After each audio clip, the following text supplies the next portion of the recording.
Guys, അങ്ങനെ ക്ലാസ്സിന് പോകാനുള്ള ഒരുക്കത്തിലേക്കാണ്. ഞാൻ വേഗം ചോറൊക്കെ എടുത്ത് വന്നിട്ടുണ്ട്. അങ്ങനെ രേശുവിന് ചോറ് കൊടുക്കാമെന്ന് പറഞ്ഞപ്പോൾ അവൾ പറഞ്ഞു അവൾ പൊറോട്ട തിന്നിട്ടാണ് വന്നത്. വലിയൊരാളപ്പാ. അപ്പോൾ പിന്നെ നമ്മുടെ ചോറ് അവൾക്ക് വേണ്ട. അതുകൊണ്ട് തന്നെ ഞാൻ ഇച്ചും കൂടി ചോറൊക്കെ തിന്നു. പിന്നെ രേശുവിനെ കണ്ടതുകൊണ്ട് ഇച്ചു കുറേ സമയം അവളപ്പനം കളിക്കുകയും ചെയ്തു. അതുകൊണ്ട് പിന്നെ നമ്മൾ പോകുന്നതെന്ന് പറഞ്ഞപ്പോൾ അവൻ ചെറുതായിട്ട് കരിയൊക്കെ ചെയ്തു. അവനും വരുന്നു എന്നൊക്കെ പറഞ്ഞു. പിന്നെ ഞാൻ ഫോണൊക്കെ വെച്ച് അച്ഛൻ്റെ അടുത്ത് ആക്കിയിട്ട് ഞാൻ രേശുവും എല്ലാം നടക്കാൻ തുടങ്ങി. അത്യാവശ്യം നമ്മൾ കുറച്ച് വൈകിട്ടുണ്ടായിരുന്നു. അപ്പം നടന്നിട്ട് പോയിട്ടുണ്ടെങ്കിൽ എന്തായാലും നമ്മൾ ക്ലാസ്സിലെത്താൻ വേണ്ടി വൈകും. അങ്ങനെ കുറേ സമയം ഓട്ടോനെ വിളിച്ചിട്ട് അവസാനം നമുക്കൊരു ഓട്ടോ കിട്ടിയിട്ടുണ്ട്. കാരണം വെള്ളിയാഴ്ച ആയതുകൊണ്ട് ഓട്ടോ ഒക്കെ കുറവായിരുന്നു. അവസാനം കിട്ടി കഴിച്ചു. അതുകൊണ്ട് സമാധാനമായി. ഇല്ലെങ്കിൽ ആ വെയിലത്ത് നടന്നിട്ട് അപ്പം എത്താനാണ് എത്തൂല.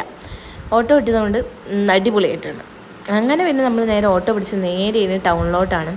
അപ്പം ഞാൻ ടൗണിലെത്തിന് നടക്കുമ്പോൾ നമ്മുടെ ഈ 2 പിള്ളേരെ കണ്ടിട്ടുണ്ട് അവിടെ പഠിക്കുന്നതന്നെ. അങ്ങനെ അവർ കാണാണ്ട് ഞാൻ അവരെ വീഡിയോ എടുത്തു. അവർ കണ്ടിട്ട് അയ്യോ എന്നൊക്കെ ആക്കുന്നുണ്ട്. പക്ഷെ ഞാൻ വീഡിയോ എടുത്തിട്ടുണ്ട്. അങ്ങനെ നേരെ നമ്മൾ സെൻറ്ററിലെത്തിയിട്ടുണ്ട്. ക്ലാസ്സിലേക്ക് നേരെ പോയപ്പോൾ നസിയും സ്നേഹിയും എല്ലാം അവിടെയുണ്ട്. അങ്ങനെ അവിടുന്ന് വെള്ളമൊക്കെ കുടിച്ച് അവരോട് വർത്താനമൊക്കെ പറഞ്ഞു നേരെ ക്ലാസ്സിലേക്ക്. ഇനി വൈകുന്നേരം ആകുമ്പോൾ നമുക്കൊരു പരിപാടി ഉണ്ട് ഗായ്സ്. നമുക്ക് ഉമ്മച്ചീസ് കഫേ പോകണം. നമ്മൾ കുറേ നാളായിട്ട് പ്ലാൻ ഇട്ടുകൊണ്ടിരിക്കുന്നൊരു സംഭവമാണ് ഇവിടെ പോകണം, ഇവിടുന്ന് ഷവർമ എന്നാണെന്ന് നമ്മുടെ ഒരു വലിയ ആഗ്രഹം തന്നെ പറയാം. നമ്മൾ കുറേ നാളായി ഇത് പ്ലാൻ ഇട്ടുകൊണ്ടിരിക്കുന്നത്. ഇന്നാണ് ഗായ്സ് അത് നടക്കുന്നത്. അങ്ങനെ നമ്മുടെ ആഗ്രഹം സഫലമായി. അടിപൊളി ഫുഡാണ്, അടിപൊളി ഷവർമയാണ്. എനിക്ക് തളിപ്പറമ്പിൽ ഏറ്റവും ഇഷ്ടപ്പെട്ട ഷവർമ എവിടെയാണെന്ന് ചോദിച്ചാൽ ഞാൻ ഉമ്മച്ചീസേ പറയത്തുള്ളൂ. കാരണം എനിക്ക് അതാണ് ഏറ്റവും ഇഷ്ടം. അങ്ങനെ നമ്മളെല്ലാവരും ഫുഡ് വരുന്നത് കാത്തിരുന്നു. അങ്ങനെ അവസാനം നമ്മുടെ സാധനം എത്തിയിട്ടുണ്ട്.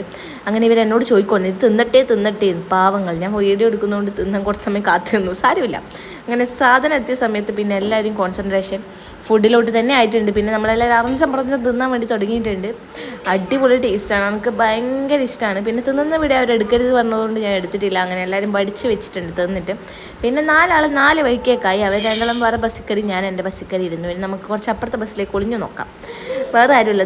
ദേശം അവിടെ ഇരിക്കുന്നുണ്ട്, ഫോണൊക്കെ വിളിച്ചങ്ങനെ ഇരിക്കുന്നുണ്ട്. അവൾ കാണുന്നില്ല ഞാൻ വീഡിയോ എടുക്കുന്നത്. അങ്ങനെ പിന്നെ ബസ്സൊക്കെ വിട്ട് നേരെ സ്റ്റോപ്പിൽ ഇറങ്ങിയിട്ട് ഞാൻ വേഗം വീട്ടിലേക്ക് നടക്കുവാണ്. പാവം എൻ്റെ ഇച്ചുമോൻ അവിടെ കാത്തു നിൽക്കുന്നുണ്ട്. കണ്ട അത് അവൻ ജീപ്പൊക്കെ എടുത്തിട്ട് അവൻ ഇങ്ങനെ പുറത്തുനിന്ന് കളിക്കുന്നുണ്ടായത്. ഇനി എന്താണ് പരിപാടി? നേരെ ഇച്ചുവിൻ്റെ കൂടെ കുറച്ച് സമയം മുറ്റത്ത് നല്ല ഇങ്ങനെ കളിച്ച് നടക്കുക, പിന്നെ കുളിക്കുക, ചായ കുടിക്കുക, ഇതൊക്കെ തന്നെ. അപ്പോൾ ഇന്നത്തെ വിശേഷം ഇത്രയേ ഉള്ളൂ. ഇഷ്ടപ്പെട്ടാൽ സബ്സ്ക്രൈബ് ചെയ്യാൻ മറക്കരുത്. Bye bye, see U.